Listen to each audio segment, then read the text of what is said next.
All right, welcome back to our Tri-State Training Day podcast. I got my man Mason Tillman, who's absolutely crushing it, has not been with us long. He is a testimony to what can happen if you put your face down, go to work, understand the business, get in it, and put the work ethic in. You're going to build something. He's well over 134 families throughout the course of the year so far, year to date, and he's got a team that is moving north of a multi-million-dollar business. So I'm excited to talk to you, Mason. How you doing, brother? I'm doing well, my man. Excited to talk to you as well. Yeah, so talk to me a little bit about, you know, your path to get here, and then kind of how you saw the business when you got here, because you took off. Yeah. So I would say, my path to getting here, a little bit about me. I'm from Baton Rouge, went to LSU, dropped out of LSU during COVID, and went straight into entrepreneurship. Uh, did a couple months in roofing. Later on, by end of 2020, I found solar, and I did solar up until October of this past year. Solar and roofing is construction based sales. So I door knocked. I never cold called anyone. I would knock on a door. They didn't know who I was. I had to find a way to get in the home and, eat what I kill. So I started in insurance in October 2023, halfway through. Whenever I got to the business, I mean, the way I saw it was, hey, if you, I need to make X amount of dials. I treat it just like a sport, like I said earlier. It's like a baseball swing. If I take batting practice all day and I have the same swing every single time, how many times, and just from me swinging, is that ball going to connect with that bat? So just by, giving my presentation X amount of times, if I put this input in and it gives me out this many closes, okay, so tomorrow I need to do double that. And then the next day I need to do double that. It's a probability game, in input versus output. Yeah, 100%. And that it's amazing how that message is translated through so many people. But I love your diagnosis of it and coming from swinging bat, like swinging the bat. Like that's a concept that it's easy to understand, but harder to do because you got to strike out, right? Yeah, yeah. And but when you can wrap your mind around that striking out is part of the game, hey, you can't have success if you don't like striking out, right? Man, failure is an amazing thing. In the beginning, for insurance, I'm not the brightest guy in insurance. I can tell you a lot about, some solar systems or some roofing shingles. Right. But as far as insurance, I couldn't tell you really much. But what I will say is I told every single one of my guys, burn your hand on the stove as fast as possible. Because, in the beginning, when you're new, okay, when you're still under supervision, burn your hand on the stove. You're going to get a lesson from that. A loss is not a loss. If you learn from that loss, that's 2 L's, and 2 L's will make a W. So that's something that I live by. Great. You got to go hard, man. Like, you got to hustle, and the output's going to be on the end of that. Makes sense, man. And I see you got that hustle shirt on. You're fashioning that as part of your brand. I know you have a story behind that. Can you share the story around how that became a brand for you, and you live by that model? Yeah, so it's actually very cool. It doesn't even go into just my father. I know I shared a little bit of that with you. So it originates with my father. He from an early age, he's a guy that worked shift worked 2 jobs, uh, busted his butt to make sure that, me and the family were good. And, starting out at T-ball, football, even I used to ride dirt bikes. So he used to be behind me on his big bike saying, hustle, hustle, hustle. If I'm running the first base, hustle, hustle, hustle. So it's been instilled in my head. And once I got older, you're able to reflect back on some of the lessons you've been taught, some of the mindsets that you've been taught, and hustle was a big thing for me. And when I was first joining the insurance business, Rob, he was like, "You're coming from solar, man. We're gonna make a big bang." We called it the big bang. We kind of deemed it that phrase. He was like, "I'm gonna have you speak at this conference, yada yada yada." And I'm like, "Dude, I'm not even qualified. I don't know the first thing about insurance. I know I passed my course, you know." Uh, but luckily, before this conference, I had about a 3 or 4 day period uh, of time to actually sell, because I had actually just gotten my first writing number 4 days prior. By the time of the conference, I had already sold $13,000 worth of insurance, deposited about 7K in about my first 4 days of insurance. And the topic that I spoke on was the art of hustling. Wow. And from there, because I didn't have anything else to talk about. I wasn't talk about anything else. What do you mean? That worked though. And it was actually great. I mean, I never really public spoke before. And the message that I gave, I mean, I'm literally sharing basically the same story right now that I gave on that stage. And it resonated with every single person there. And whenever it resonated with every single person there, I knew like I had something special. I knew that God had, you know, put it in my life like, hey, this is what I have for you. This is how you're gonna serve other people. This is how you're gonna be able to connect with people. You're most qualified for this position because of where you work. So yeah, and then from there, I mean, sales started coming in, guys started coming in. Every single agent made a sale their first day, got paid the next day. And it started, blowing up on social media. And then by the time we got to that was our first $150,000 a month. It was my first, I think it was like $50,000 in the insurance business. And I was like, hey, I'm gonna get these shirts made. I wanted us to, come in style to convention, let everybody know who we were, and that this wasn't an insurance company. This is a family, Right. So I love it, man. And so you and I got a chance to meet in Dallas and spend some time. Um, listening to your story, where you're coming from, and like where you're going. It was very impressive. And now I'm listening to you again, and it's like, yeah, there's a vibe here. So it makes sense that you came in, saw it, brought some of your friends with you, and you're building something. Talk to us about the power of warm market recruiting and the path you set forth to build the foundation you currently have and where you want to take this thing. So warm market recruiting. So what I'm gonna say is, and came from solar, is the proof is in the pudding. Okay, the proof is in the pudding.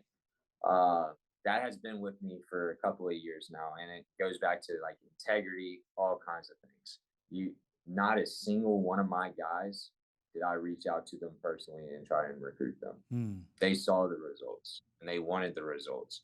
I tell my guys currently that they're always watching you and they're always talking about you. Even if you don't even know who they are, they're watching. They might be talking bad, but also even if they're talking bad about you, they want to be where you are. They're jealous of you, and they want to feel what you feel. No, they see you on Instagram or whatever. They see the feeling that you have in your little moments that you're posting. Some people might call it a highlight reel or whatever, but they see that feeling and they're mad because they don't have that feeling at that time that they were looking at that moment, And but the thing is they don't realize like, hey, I don't need to hate. I need to simply hit that guy up, okay? Ask him what is he doing? What do I need to do to be in that position? Right. It's the path. It's not the destination. It's huge. And so they sought you. You didn't seek them. I tell you, my first guy that actually came on my team is Josh Mascaro. This, I would say, I recruited him, kind of halfway. I posted that I was doing my course, right, and he had been studying for his course for 3 or 4 weeks, and I had just opened it up. I tagged Rob in it. I wanted Rob to let the insurance industry to let y'all know that I was coming. Yeah, I love And it. and one of my buddies came from solar. He hit me up. He was like, "You're doing insurance." Da, da, da. And I was like, "Yeah, I just started the test." I took my test 3 days later. He took his 2 days later. He got licensed. I took mine, passed mine. Uh, he was actually through Insurance Elevated, and that's where he was going to go to. And he hadn't done any contracts, what have you. And he's like, "Look, I don't know where I'm at, this, that, the other." I said, "Look, I'm not even trying to recruit you. I don't know anything about this business. Okay. I haven't even made my first sale yet. You got licensed before me. Okay." I said, "But I want you to talk to this guy, Rob Richmond. Okay. He's been in the business for, I don't know, the better half of over a decade. And he also, is a $1 million a year producer." Mm-hmm. And he said, "Okay, okay, I'll talk with him." Can you talk right now? And Rob, has his AirPods in, and I'm like, "Look, man, come talk to this guy. Talk to this guy." And he's like, "Rena, hold on 1 second. Mason wants me to talk to him." So hand him off to Rob. 15-minute phone call. Rob, Rob comes. Actually, Josh calls me right after they get off the phone. He's like, "Dude, I love him. This, that, the other." And I'm like, I look at Rob and I just smile. I was like, okay, I just got one person, okay? And now he just has to see the cell taken from A to B to C, from hello to agreeing to the price at the end of the presentation to the completion of the application, Mm. okay? And first day we did that. He saw it. He got paid the next day. That's your proof in the pudding right there. Wow. He came in his first day, made $1,000 his first day, paid $1,000 the next day, and that's what shows that in itself. Hey, I helped serve someone, help them make money. That attracted me 3 more recruits. I didn't even know. Yeah. It could have. Honestly, I still might even be running off of that input from the very beginning because I just simply did something good. That's strong. Then again, those results may vary, but that's what happened to that one particular guy. And so, the thing about Rob is he's all heart. He loves his guys. He wants to pour in, and he's, for what he's known as a sales guy, he's equally good as a recruiter because you know what I mean? Like I've seen him and I have done tremendous work together in Dallas and just have, I've seen and watched his artistry, and to have that guy in your back pocket's incredible, man. And so that's amazing. And so I see where you're at there, and I see why your first reaction was to smile. But now you have a perpetual thing going. Now you have a thing that's kind of, it's word of mouth. It's out there. Mason Tillman Finance, they're killing it. Like what are we doing? How can we be a part of this? And so when it comes to recruiting, what are you doing to cast a wide net now? Instagram. So I'm gonna bring in LinkedIn. I've been hearing LinkedIn so much, and the one I would say negative attribute from my warm market, which is other sales industries, is people who come from sales. They come in with bad habits that you have to break down. Okay. Um, so as far as Instagram goes, Instagram has the best of both worlds. It's got people who have never been in sales before, people who are in sales, and they got that algorithm. So, if you're posting sales stuff, you're going to pop up on all these sales guys pages. But then you got your warm market, like your family, like the people that I went to college with, they see it, and I was the same way when I was in college. I was the same guy. I haven't changed, and now that, there's proof in the pudding, we see the fruits of the labor. Those guys, they reach out to me as well. They see my guys winning. We're the winning team. It's all about winning every single day. And people, for instance, from college, I left college, I went a different route. But some people, it happens every single day that someone gets their whole entire 4-year degree to end up at a 9 to 5 job with a nice salary. And they spend 6 months going to work, literally hating their life. And it takes them 6 months to kind of really just like spin out and be like, all right, I'm out of here. I'm going on my own path now, and that's all that time wasted. So as long as I'm like, it goes back to the feeling good thing. Every time me and my guy, we're posting in the office, we're feeling good. We're making sales. We're making money. We feel good. We love our life. I love it. ACH every day by 2 p.m. You know? So they wanna, That's that like, American amicable hit. oh yeah. That man loves That's me. that Ant-Man flow. They love I knew me. exactly where that was coming from.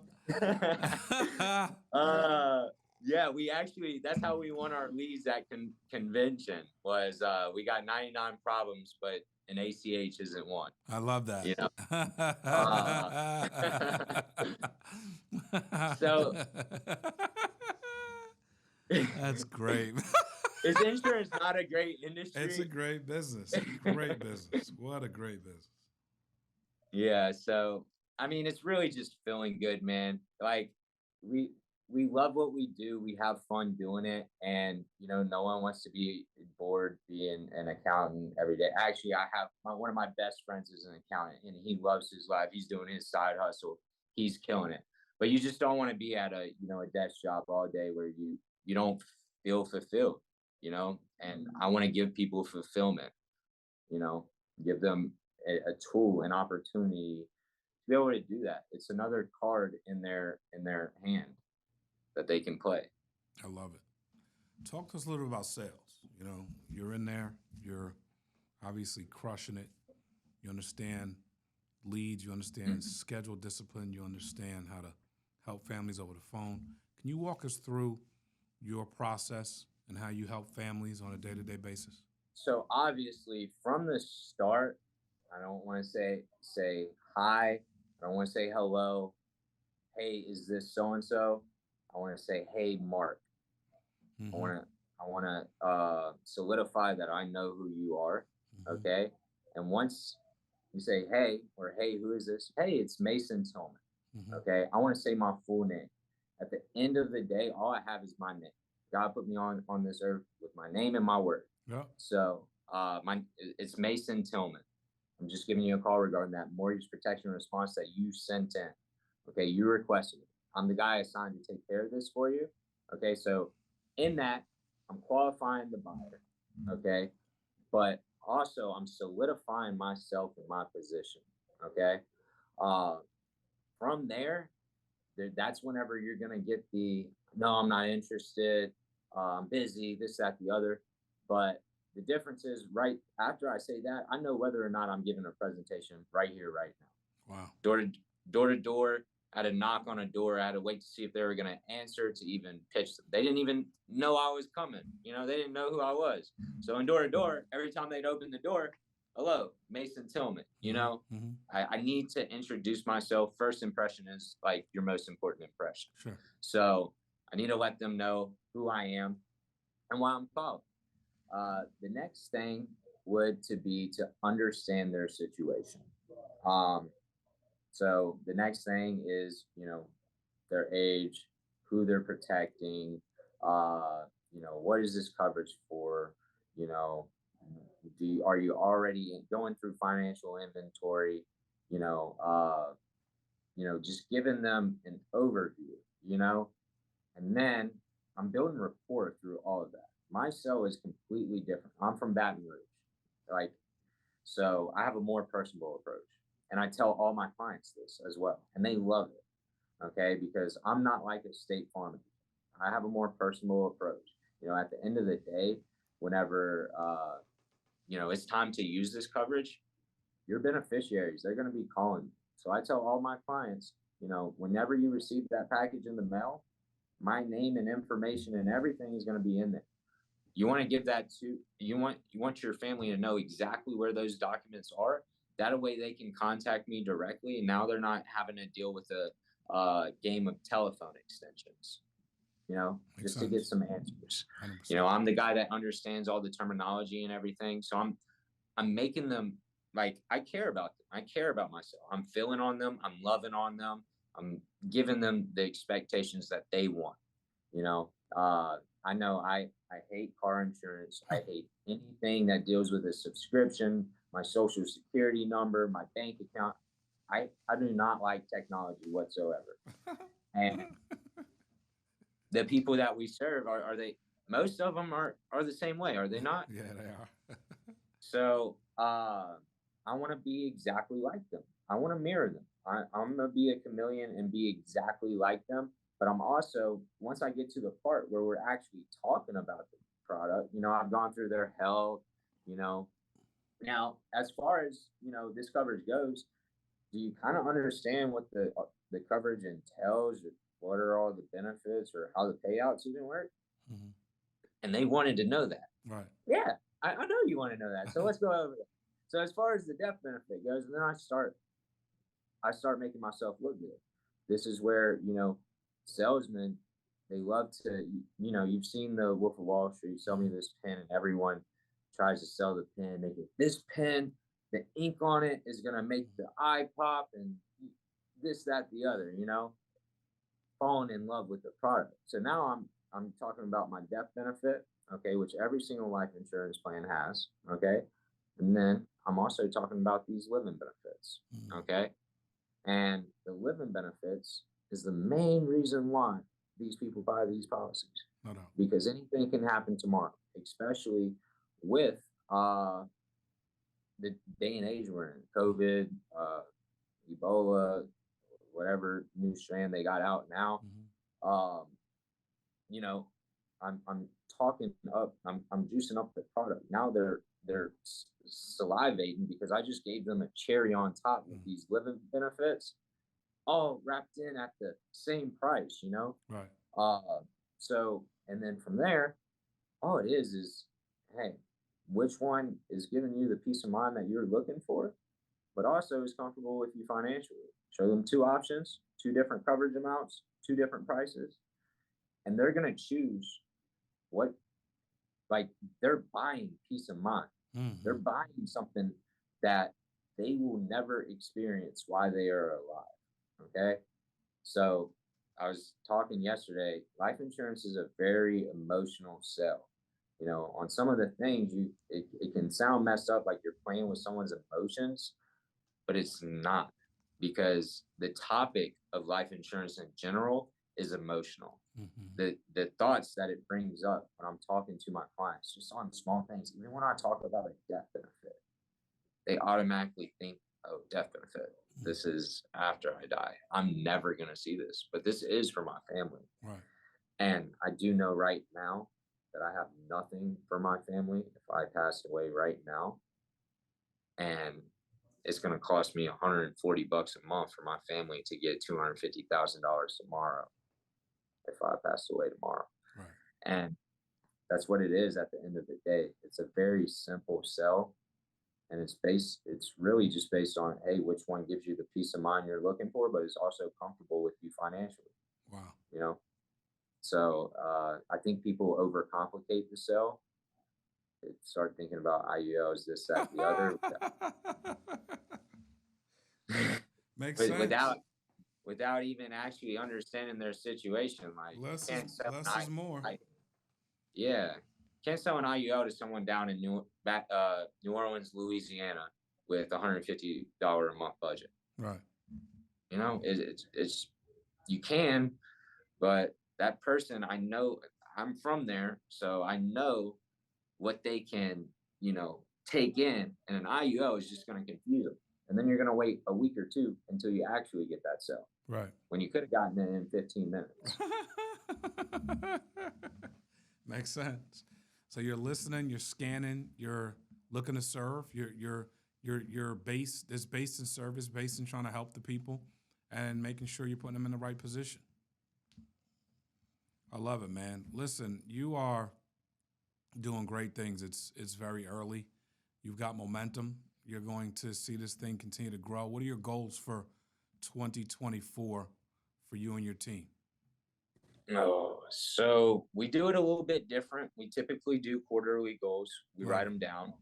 I know our goal for 2024 in general, we want to do 3 million in business. Love it. 3 million. And then, quarterly, April, our goal, because I just did these goals, so they're fresh off the top of my mind. April, the goal is 200K. Okay. Our quarter 2 goal total is 1 million. And then, as far as that goes, we want to double inside, and we're working on that. I forget about some of the things that I'm doing right now, but yeah, and we'll do that. I think the coolest thing was when we wrote them down, December 28th. We did 150K January.